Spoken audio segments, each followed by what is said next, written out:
Hello everyone, welcome to our YouTube channel keep it simple. आज के video में हम एक बार फिर से बात करेंगे भारत पे की, जिसमें एक रिस्क एंड एडवाइजरी फर्म की जांच चल रही है और उसके अंदर एक रिक्रूटमेंट फ्रॉड और कुछ वेंडर्स को फिक्टिशियस पेमेंट्स देने के बारे में पता चला है।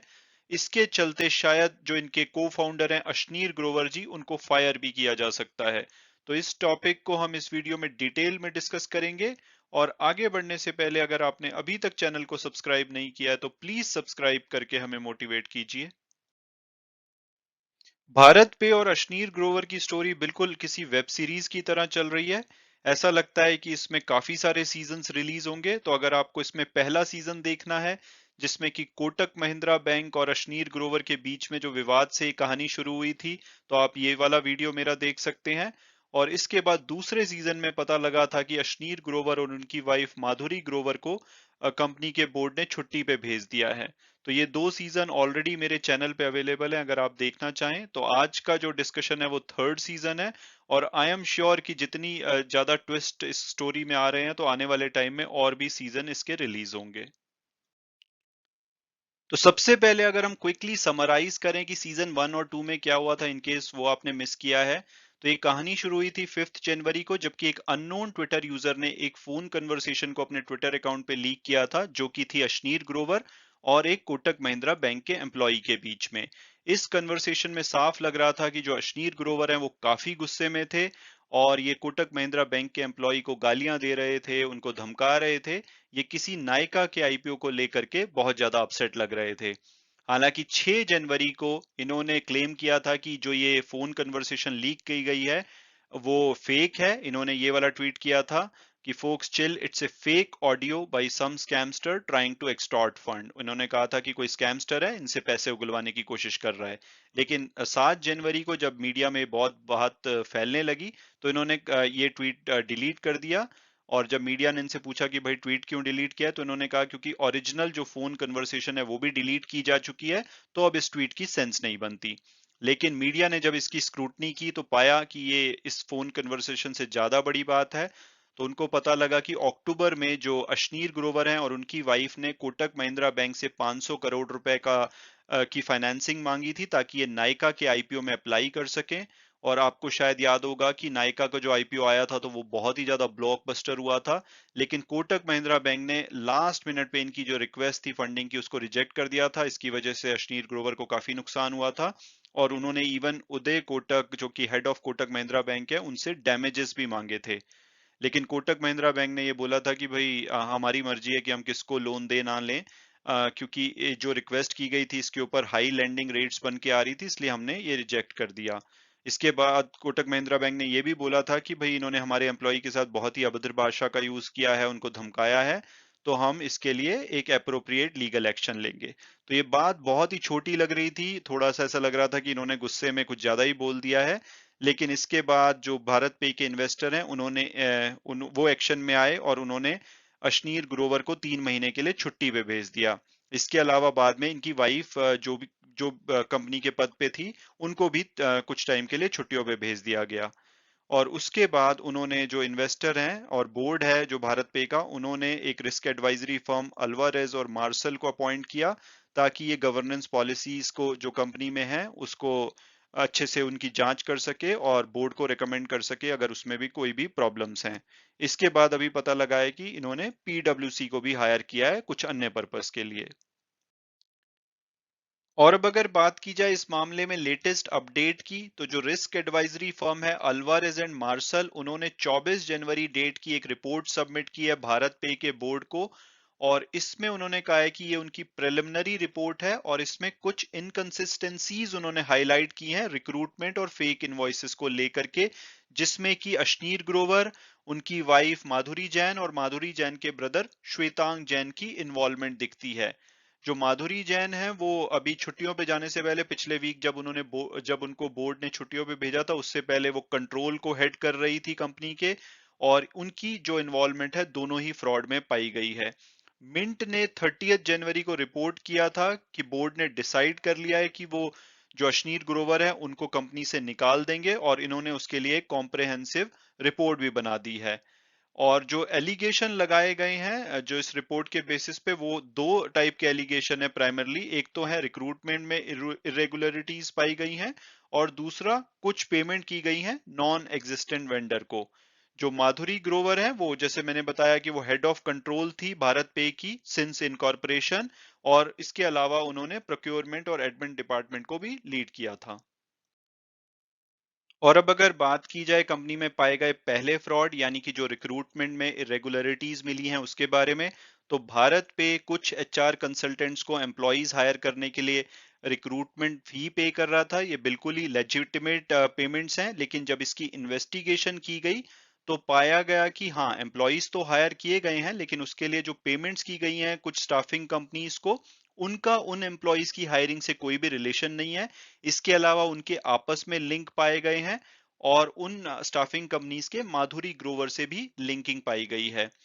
तो जब रिस्क एडवाइजरी फर्म ने इन इनवॉइसेस को रिव्यू किया, तो उन्होंने पाया कि एम्प्लॉयज ने कंफर्म किया है कि हाँ, उनकी डेट ऑफ ज्वाइनिंग ठीक है, लेकिन वो किसी भी तरह से इन कंसल्टेंट्स को नहीं जानते थे जिनको की पेमेंट की गई है उनकी रिक्रूटमेंट के लिए। उनको इसके बारे में कुछ भी पता नहीं था। और A&M ने तीन इंस्टेंसेस ऐसे पाए हैं जिसमें कि माधुरी ग्रोवर को डायरेक्टली इनवॉइस रिसीव हुई थी वेंडर से, और उन्होंने अकाउंट्स को इसको भेजा था पेमेंट करने के लिए। और इसके अलावा जो भी ये कंपनीज हैं, ये मोस्टली सोल प्रोप्राइटरशिप हैं, यानी कि उसके अकेले ओनर हैं, किसी पार्टनरशिप वगैरह में नहीं है, सिंगल पर्सन के द्वारा रन की जाती हैं। और ये जो इनवॉइसेज हैं क्रिएट की गई थी श्वेतांक जैन के द्वारा, जो कि माधुरी जैन के ब्रदर हैं। इसके अलावा इन कंपनीज में जिनको की पेमेंट्स की गई हैं, बहुत सारी कॉमन बातें पाई गई हैं, जैसे कि उनके ईमेल एड्रेस सेम है, फिजिकल एड्रेस उनके सेम है, सेम फॉर्मेट में ये इनवॉइसेस इशू की गई हैं, सेम बैंक ब्रांचेस हैं। इसके अलावा मोस्ट इंपॉर्टेंटली ये सभी जो एचआर कंसल्टेंसी फर्म्स हैं, ये पानीपत से रिलेटेड हैं। और आपको हैरानी होगी कि माधुरी ग्रोवर भी ओरिजिनली पानीपत से हैं। तो दो वेंडर्स का जब एनालिसिस किया गया, सिर्फ दो वेंडर का, यानी कि पूरी इन्वेस्टिगेशन नहीं की गई है, तो उसमें पाया गया है कि 4 करोड़ रुपए तक की पेमेंट की गई है एचआर कंसल्टेंसी फर्म्स को, जिसके लिए कि कोई भी सर्विसेज डिलीवर नहीं की गई हैं। और अब अगर बात की जाए दूसरे फ्रॉड की, तो उसमें कुछ पेमेंट की गई है नॉन एग्जिस्टेंट वेंडर को, यानी कि ऐसे वेंडर्स को जो कि एग्जिस्ट ही नहीं करते हैं। तो रिपोर्ट में बताया गया है कि लगभग 51 करोड़ रुपए पे किए गए हैं 30 वेंडर को, जो कि लगता है कि नॉन एग्जिस्टेंट है। और जो ये पेमेंट है, इसको इनिशियली जो directorate general of GST intelligence है, यानी कि डीजीजीआई, उन्होंने पकड़ा था। और जब उन्होंने इसको पकड़ा था तो कंपनी रादर उसको कॉन्टेस्ट करे और बताए कि भाई हमारी पेमेंट ठीक है, उन्होंने चुपचाप 11 करोड़ के जो ड्यूज और पेनल्टीज थे वो पे कर दिए थे। तो ये जब इरेगुलरिटीज को इनिशियली जो पकड़ा गया था, वो 21 अक्टूबर 2021 को पकड़ा गया था, जो कि 10 दिन पहले था, जबकि ग्रोवर की जो टसल है वो कोटक महिंद्रा बैंक से शुरू हुई थी नाइका के आईपीओ को लेकर के।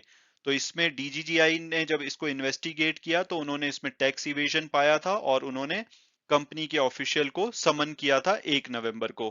11 नवंबर को कंपनी ने एक कम्युनिकेशन भेजा था इनके डीजीजीआई को रिप्लाई करते हुए, जो कि साइन किया गया था दीपक जगदीशम गुप्ता के द्वारा। और अल्वारेज और मार्शल की रिपोर्ट में बताया गया है कि गुप्ता जो हैं, ये दीपक जगदीशन गुप्ता, ये रिस्पॉन्सिबल थे प्रोक्योरमेंट कंपनी में प्रोक्योरमेंट के लिए, और ये माधुरी ग्रोवर के ब्रदर इन लॉ हैं, तो यानी कि अगेन समवन लाइक जो उनके रिलेशन में है। और इस लेटर में गुप्ता ने लिखा था डीजीजीआई को कि भाई हाँ, जब इन्होंने ये इनको इन्फॉर्मेशन दी कि भाई ये वेंडर तो एग्जिस्ट ही नहीं करते, तो इनको भी पता लगा कि कुछ ऐसी वेंडर कंपनीज थी जो कि अपने प्रिंसिपल प्लेस ऑफ बिजनेस से ऑपरेट नहीं कर रही थी। और उन्होंने डिपार्टमेंट को रिक्वेस्ट किया कि भाई आप जो शो कॉज नोटिस हमें इशू किया हुआ है उसको प्लीज वेव ऑफ कर लो, हम इसके लिए जो भी ड्यूज और पेनल्टीज बनती हैं उसको पे करने के लिए तैयार हैं। और प्रिलिमिनरी इन्वेस्टिगेशन में पाया गया है कि जो ओवरऑल एक्सपेंडिचर इसमें दिखाया गया है 30 वेंडर को लगभग, वो 53 करोड़ 25 लाख का है। हालांकि ये अंडर वैलिडेशन है, इसमें कुछ अमाउंट डिफरेंट निकल के आ सकता है। और कंपनी ने इसके बाद जो भी इनपुट क्रेडिट ले रखा था 9.54 करोड़ का, उसको रिवर्स कर दिया। और उसके अलावा 1 करोड़ 54 लाख की पेनल्टी बनती थी वो भी पे कर दिया। और जो ये रिस्क एडवाइजरी फर्म है, उन्होंने रिकमेंड किया है बोर्ड को कि भाई इसकी डीपर इन्वेस्टिगेशन होनी चाहिए कि भाई कंपनी ऐसे नॉन एग्जिस्टेंट वेंडर के साथ डील क्यों कर रही थी।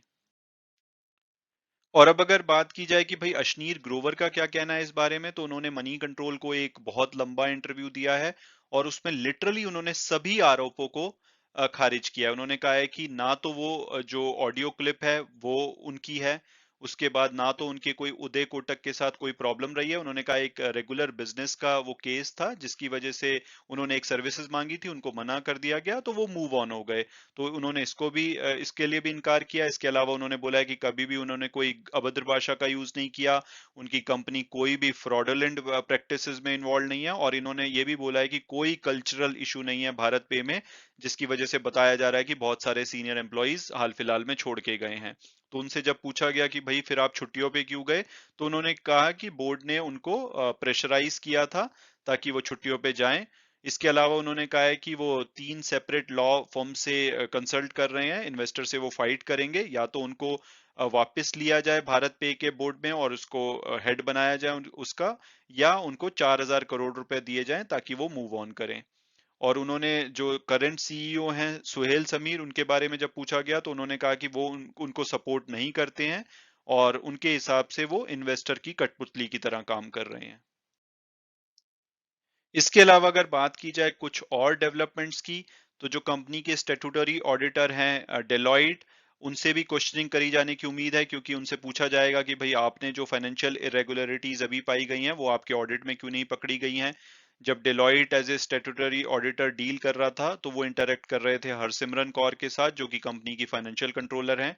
इसके अलावा कुछ सोर्सेज ने ये भी बताया है कि पिछले वीक जो कंपनी का बोर्ड है उन्होंने 15 एम्प्लॉइज को टर्मिनेट कर दिया है, जिसमें कि माधुरी जैन भी इंक्लूडेड है। माधुरी जैन जो कि हेड ऑफ कंट्रोल्स थी और अशनीर ग्रोवर की वाइफ हैं। हालांकि भारत पे ने जब ये मीडिया में रिपोर्ट आई थी तो सिंपली डिनाई किया था, उन्होंने कहा था कि अभी तक किसी भी एम्प्लॉय को फायर नहीं किया गया है। और मुझे लगता है कि ये अभी डेवलपिंग स्टोरी है, इसमें बहुत सारे ट्विस्ट अभी भी आएंगे, तो अगर कोई और बड़ी डेवलपमेंट होती है तो मैं उसके ऊपर भी वीडियो लेकर के आऊंगा। Thanks so much for watching the video and God bless you all.